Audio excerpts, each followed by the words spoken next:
police brutality. Don't shoot them down.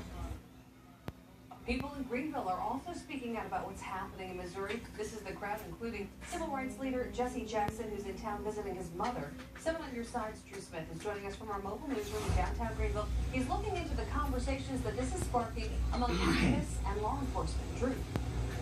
Well, organizers say it was fitting that they held this moment of silence here at the Peace Center. They say they want to find peace as well as an end to the violence.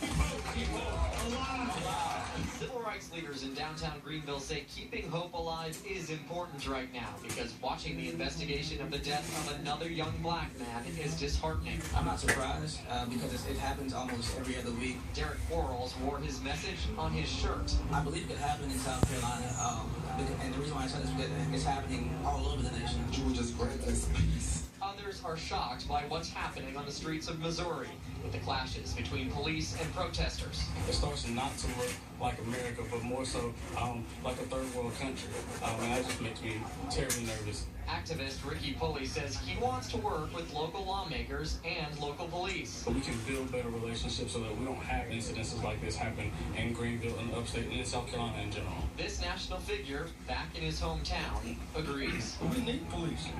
There's some people who are gangsters, some people are wrong, but then to show a military show of power to some innocent people walking down the street is too much. And a lot of people are now talking about how police respond to protesters. It has some civil liberties activists talking about the militarization of police. You may remember when the local ACLU complained when a South Carolina sheriff got a tank.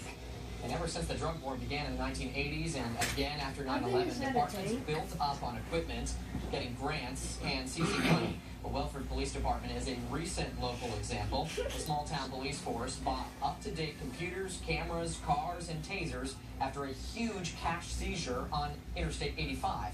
The department doesn't view this as a bad thing at all. They say they're actually making officers safer, all while making them more accountable. You can take the new body cameras they just bought, for example. Now, that shooting did happen nearly 700 miles from Greenville, but tonight Greenville is in on the demonstrations. A peaceful rally was held outside the Peace Center tonight. WYFF News Force Liz Loheis was there, and she joins us now. Liz, big crowd? Yes, Michael, about 100 people gathered tonight, joining Reverend Jesse Jackson, city leaders, area pastors, and dozens of young people. Their message echoed through downtown.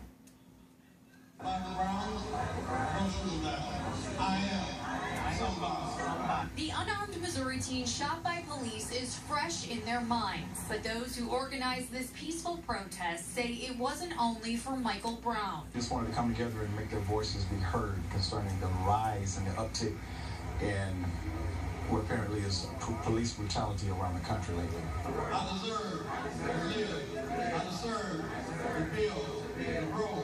I am God's child. It's a lot of shock. It's hard to absorb. Alicia Kennedy grew up in the Ferguson, Missouri area. They're here for Michael Brown and his family and for the Ferguson community. And to see that, it's amazing.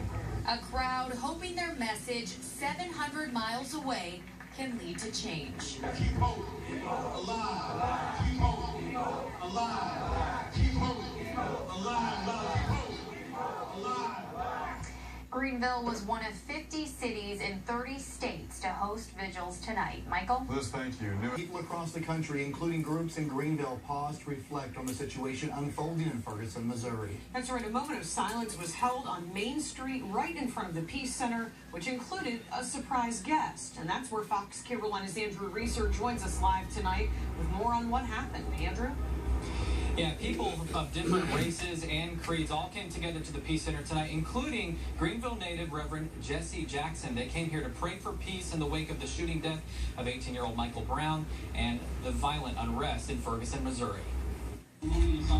From a moment of silence to a cry for justice. Not one more. Not one more. Greenville citizens rallied as unrest continues in Ferguson, Missouri over the shooting death of 18-year-old Michael Brown and the violence that followed. It's a police riot, and those police who rioted and locked up journalists are unfairly, and those who rioted and threw tear gas at people, they should be arrested. It was Greenville's youth, along with Reverend Jesse Jackson, who led the call for peace at the Peace Center. Before we just learn to live together as brothers and sisters. We're upset with the way that America is treating our young black men. All of a sudden, at a young age, you know, whenever you go out, you have to all times be prepared to not be profiled. Hands raised as if to say, don't shoot. We're not that far away from there. This could have easily happened here. Even Alicia Kennedy, who grew up in Ferguson, says she's shocked by what many call the police brutality shown there. It was a comfortable community. It's not something you would expect something like this to happen in. You want to be there, you know, and you can't. But she says today's rally brings hope. To see all these people standing in solidarity, they didn't know I was from, you know what I mean? They're not here for me. They're here for Michael Brown and his family and for the Ferguson community. And to see that, it's amazing. Now, some elected officials were also here tonight, including some Greenville City Council members. Reverend Jackson, though, told us that he would have liked to see a little bit more solidarity from local police. Back to you.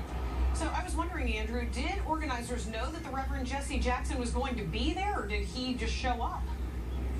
Well, I think some knew, some didn't. Overall, they say they were surprised. They do say that they were excited about the turnout today. And some of the organizers that I spoke with also talked about how they'd like to see some new legislation come out of the events in Ferguson, Missouri, I should say. They want to see new legislation here in South Carolina. I'll tell you a little bit more about that coming up at 11. For now, live in downtown Greenville, Andrew Reeser, Fox Carolina News Tonight.